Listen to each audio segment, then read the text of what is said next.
I stood at the last minute. I'd not sort of been looking around for a seat or anything. I was working at the Children's Society. I love my job. I ran our work with refugee and migrant children. We'd campaigned successfully in the end to get those kids out of Yarlswood Immigration Detention Centre. We'd gone to the High Court and overturned destitution laws that were aimed at starving them out the country.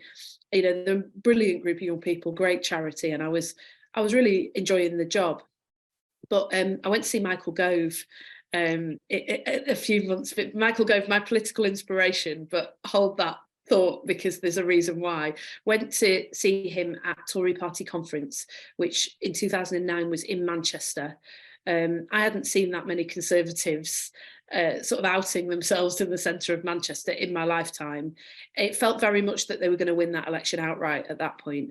And I went to see Michael Gove with my chief executive, and he was about to become the education secretary, and he talked about how they were going to scrap child poverty targets, how they thought poverty was more about bad parenting than it was about income, and on it went. And at the end of it, I just thought, you know what, I've got to do something about this. And a week later, Wigan came up, put myself forward.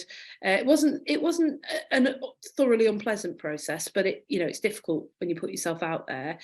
It was very unusual for Wigan because I'm half Indian. I was 29 years old when I went for selection, and I was a woman, and they'd never had any of those things as their MP. The members were supportive. I mean, I won, but there was a lot of, will people really vote for a woman? And she's a bit young. In lots of ways, I see that as my job to win people over and to prove that I was up to the job and I could be the MP that they deserved. But what was really striking was, once I went through the selection process and came out the other side and had to make the case to the public weren't at all concerned about that. In fact, they thought it was an asset. And it was an early lesson for me that the public are far more progressive than we in politics give them credit for. And we were knocking on doors in the first week after I was selected, and there were women coming out their houses saying, "Where is she? I want to meet her. It's about time we had a woman around here." It was just fabulous. And, all credit to Harriet Harman and people like her, because I stood on an all-women shortlist for selection. My members will say to you now, I would have been selected, but the truth is we were trying to recruit an MP, and an MP had only ever looked one way. And so I don't believe for a moment that I would have been selected if we hadn't had an all-women shortlist.